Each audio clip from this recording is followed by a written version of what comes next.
Era hora de dormir. Me sentía seguro en aquella vieja casa. Por eso me tomó por sorpresa escuchar la voz de mi abuelo fallecido.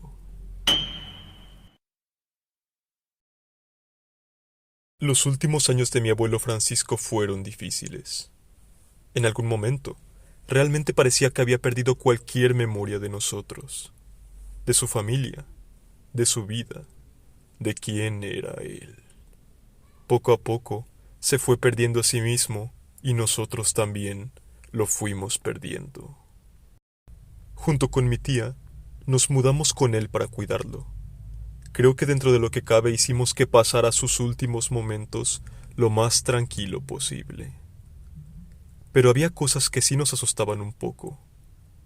Se levantaba por las noches hablando solo.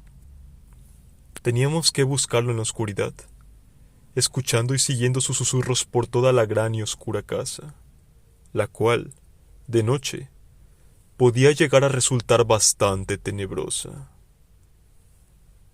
Es una casa vieja de aquellas épocas, que ha sido de su familia por mucho, mucho tiempo.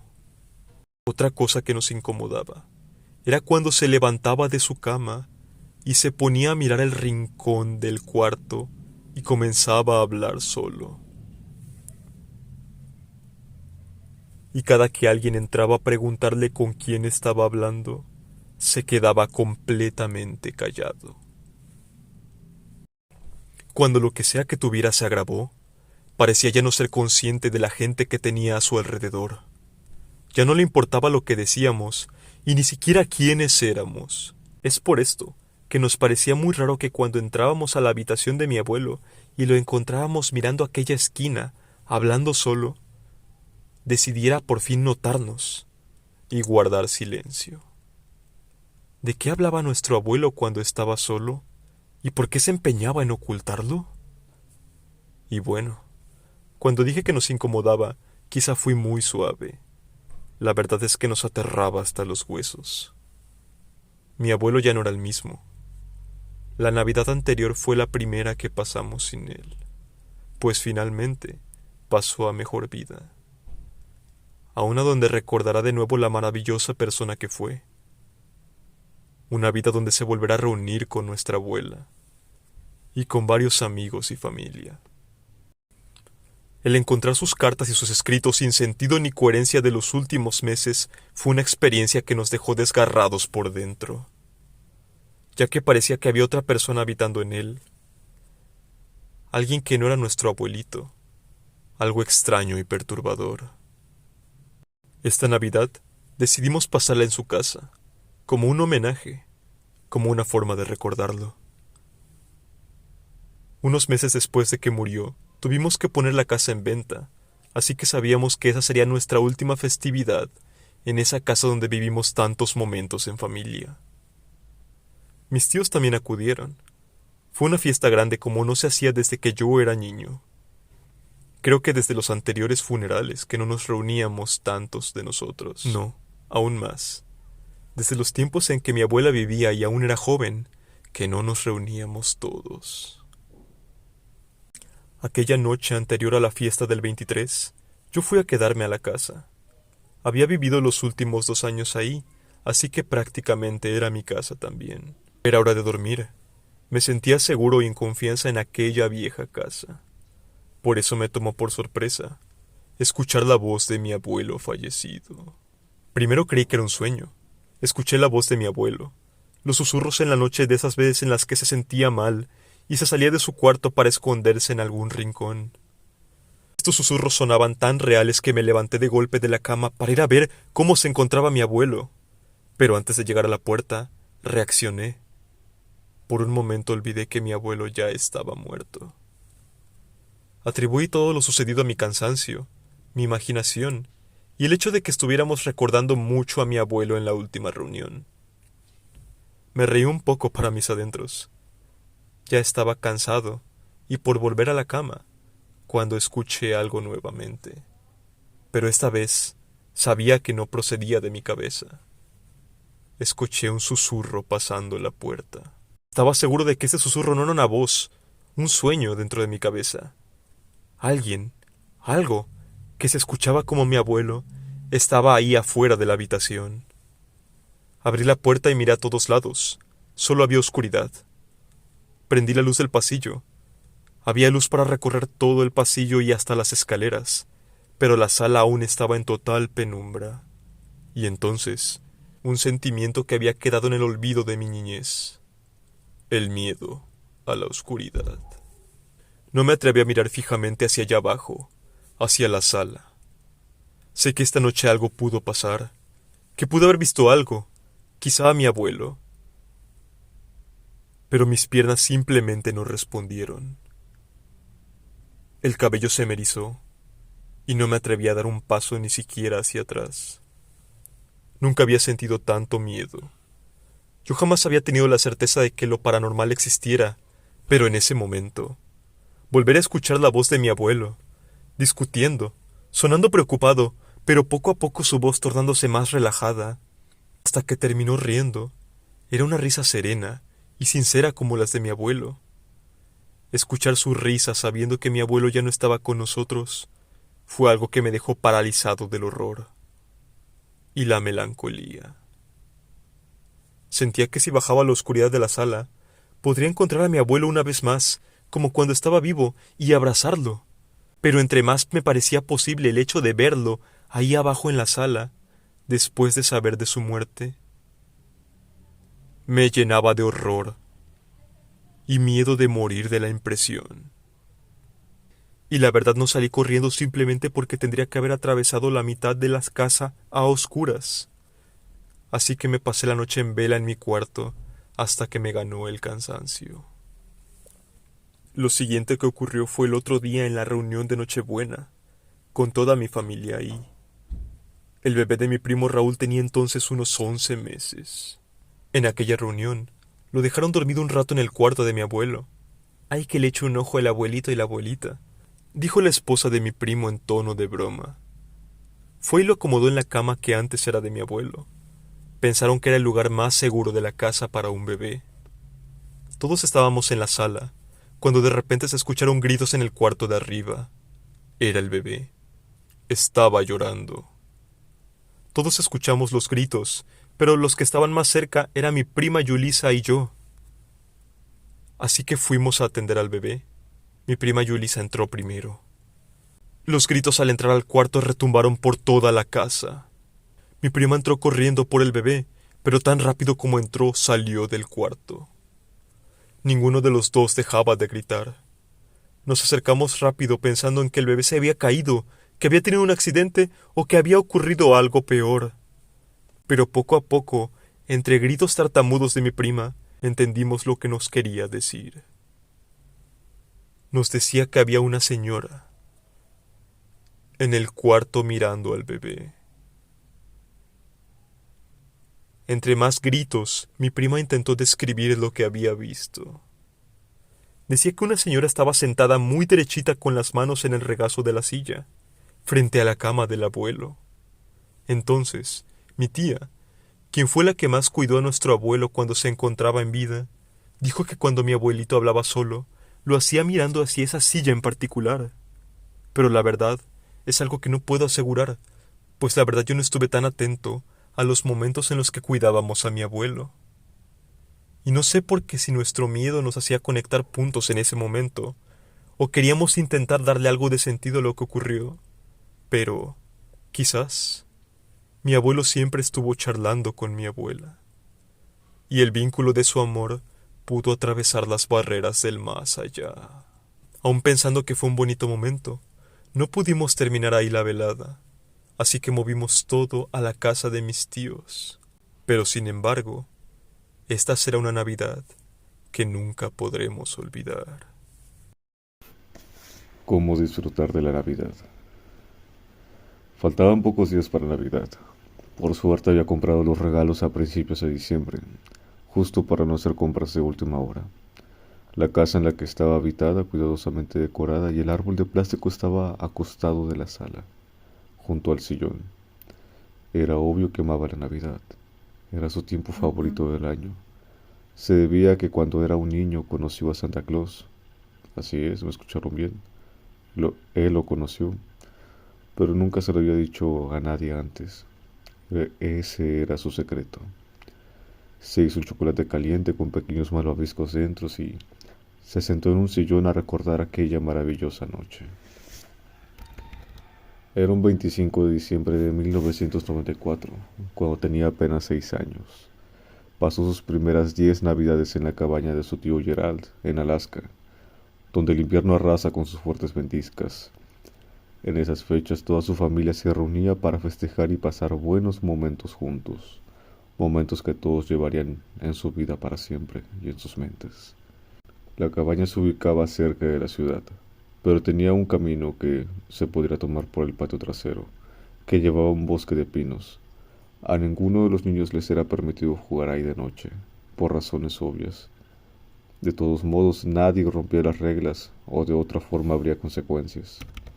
Al caer la noche era hora de cenar, por lo que cada persona tomó su lugar en la larga mesa, sirviéndose de aquel banquete que solo se daba en la época navideña.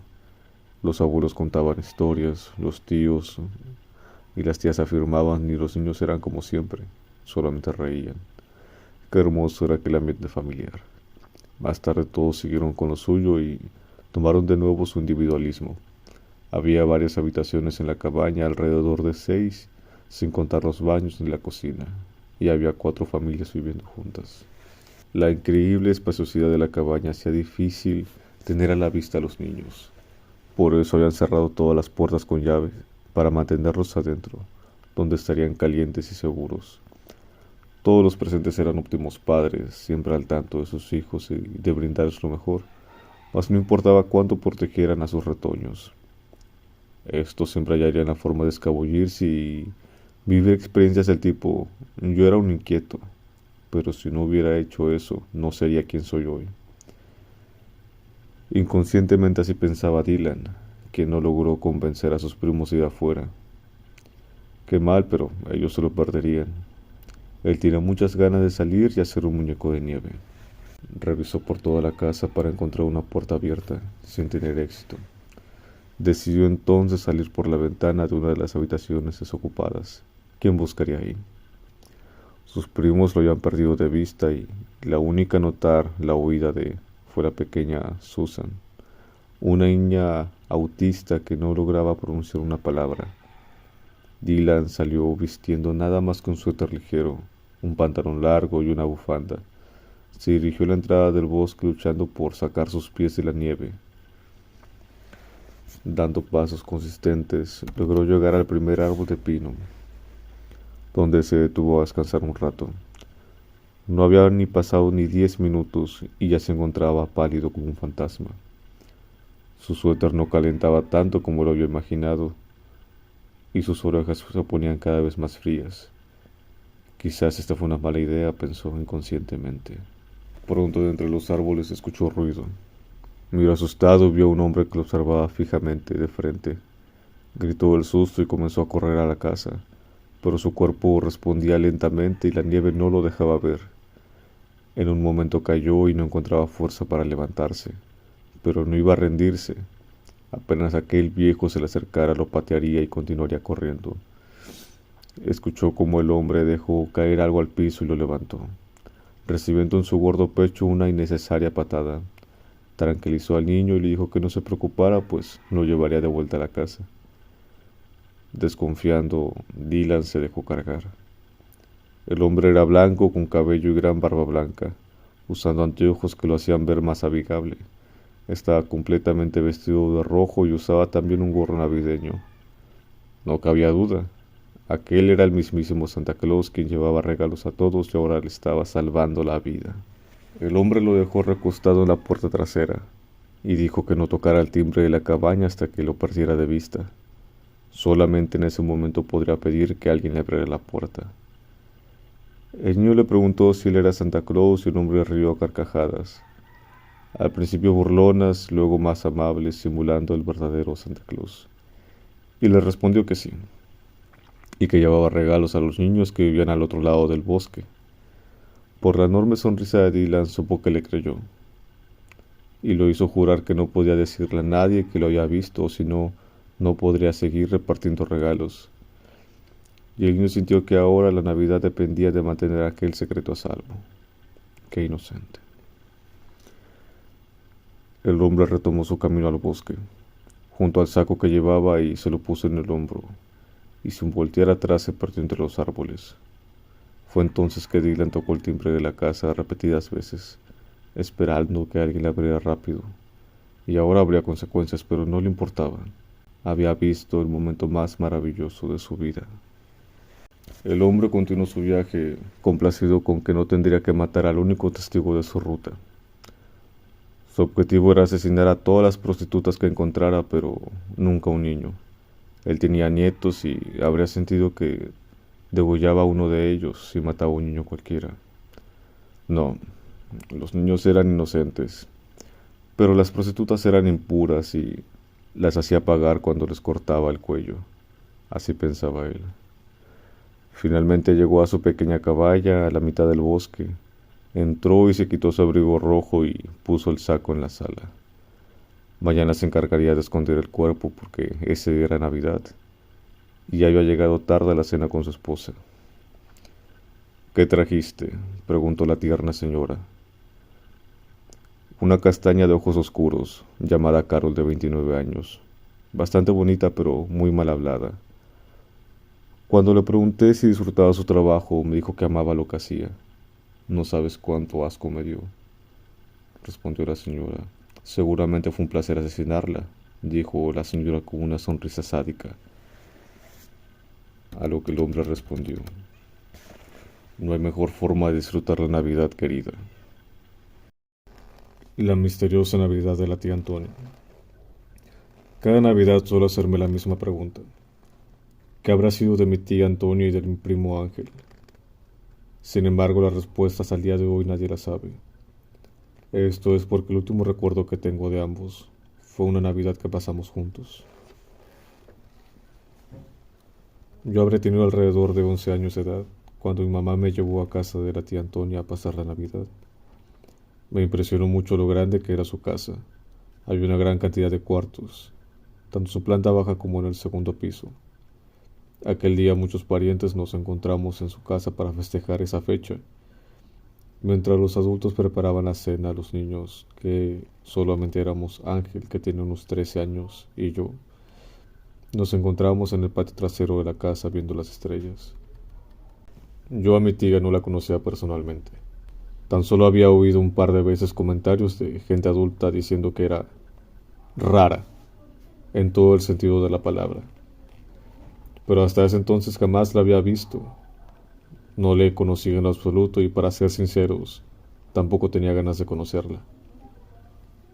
Ella puede hablar con los gatos, me dijo de pronto Ángel mientras yo observaba una estrella en el cielo que brillaba mucho más que las otras.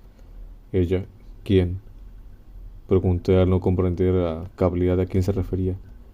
Mi madre, tu tía Antonia, me respondió observándole directo a los ojos. Pensabas en ella, ¿no es así? Yo meneé la cabeza y a cambio obtuve una sonrisa por parte de él. Es que todos suelen hablar de ella, dicen que es rara, me explicó con un particular brillo en sus ojos. Y yo debo cuidar día y noche. Ella está a punto de morir, ¿sabías eso? Volví a menear la cabeza. Aquella noticia que estaba a punto de morir realmente me impactó. Sentí una mezcla entre susto y respeto. Así es, le queda poco tiempo de vida. Ella me está enseñando a comunicarme con los animales. En ese instante tragué saliva, y a mi mente no llegaba nada que pudiera decir para cambiar de tema. Finalmente, cuando logré encontrar la frase precisa, él habló primero. ¿La quieres ver? ¿La quieres ver?, me preguntó. Está en su cuarto en el segundo piso. No deberíamos molestar, respondí tan solo por decir algo. Vamos, ella de seguro te quiere conocer. Acompáñame. Accedí a ir con él, entramos a la casa y recorrimos un trayecto que se me hizo eterno hasta el segundo piso.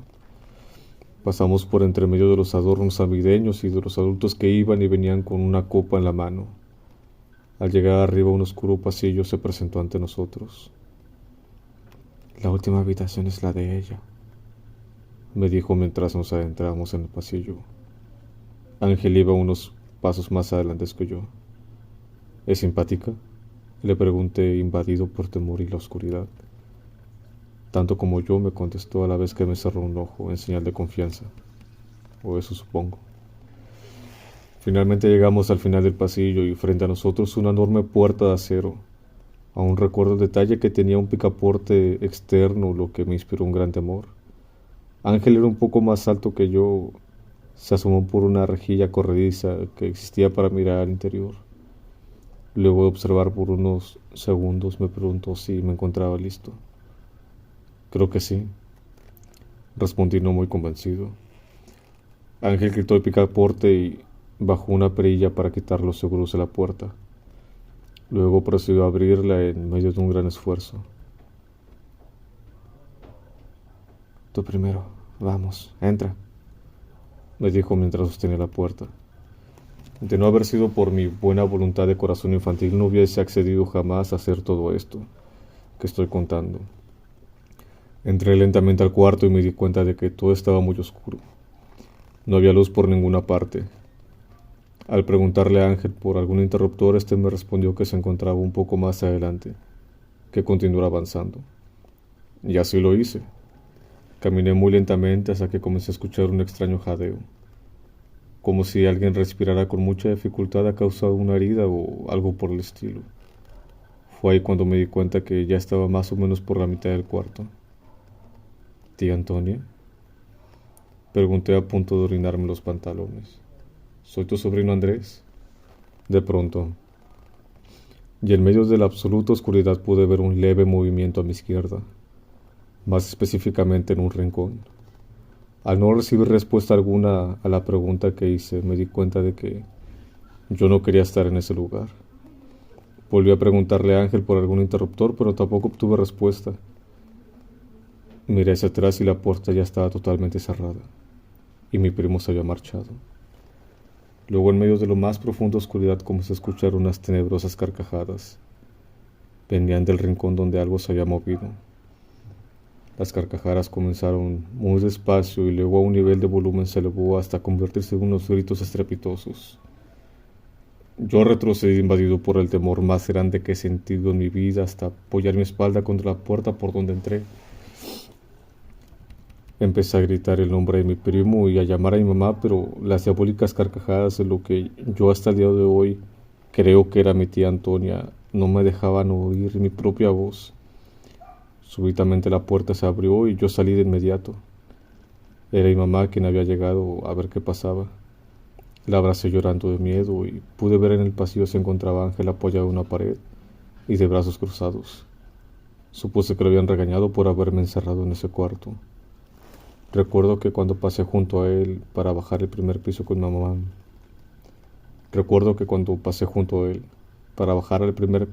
mamá, oí que me llamó gallina. Esa noche siguió todo más o menos normal. Recuerdo haber abierto mis regalos y haber cenado sin muchos ánimos. No volví a ver a Ángel. Supongo que se quedó en el piso de arriba cuidando de su mamá. De hecho, hasta el día de hoy nadie sabe nada de él, y tampoco de la misteriosa tía Ana.